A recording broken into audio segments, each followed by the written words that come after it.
Le message principal, c'est le titre d'ailleurs de la tournée, c'est « Handicap, tous concernés ». Ça veut dire qu'effectivement, personne n'est à l'abri. Alors, ce n'est pas un message qui fait peur, mais c'est ramené à une réalité qui est la suivante. 60% des cas de handicap arrivent au cours de la vie professionnelle. L'enjeu, c'était de pouvoir aller sur le terrain et de pouvoir justement sensibiliser les agents à la question du handicap.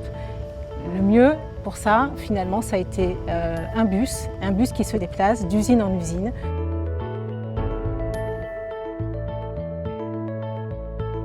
Donc effectivement, aujourd'hui, on propose 2 animations, une animation qui s'appelle Dans le silence et une autre qui s'appelle Dans le noir. L'animation Dans le silence, ce qu'on propose en fait, c'est de communiquer sans utiliser la parole avec une personne malentendante. L'animation Dans le noir, en fait, là, on vous propose une dégustation de produits dans le noir absolu. J'ai fait les 2 expériences, l'expérience sans parler, avec le langage des signes.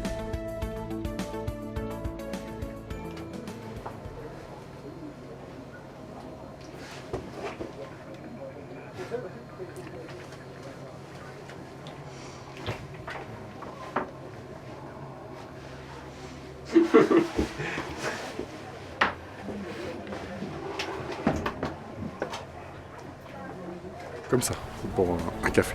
Un café. Et puis l'expérience dans le noir. Donc le principe, ça va être d'essayer de déguster ces produits, de trouver quels sont les ingrédients qui composent ces produits. Comme vous n'allez pas les voir, vous allez devoir vous appuyer sur vos autres sens.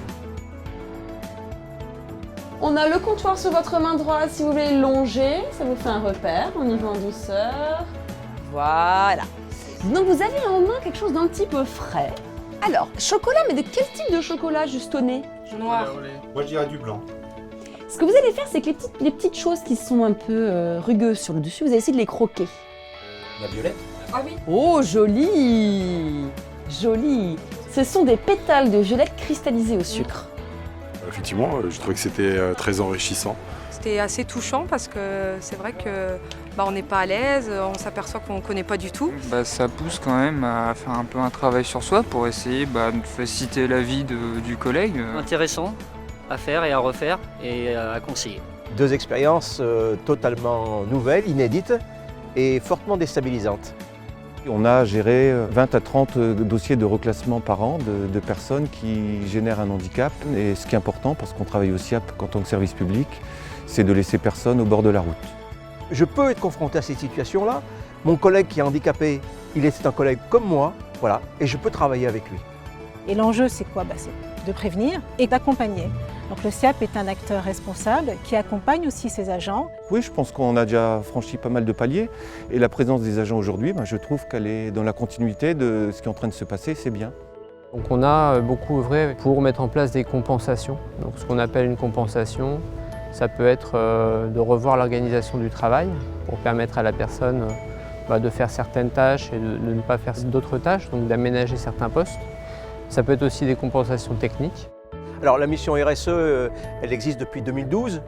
C'est effectivement une volonté de mettre en place cette mission pour que nous soyons en adéquation avec ce que nous portons, les valeurs que nous portons en tant que service public, de responsabilité, notamment de responsabilité sociale et sociétale.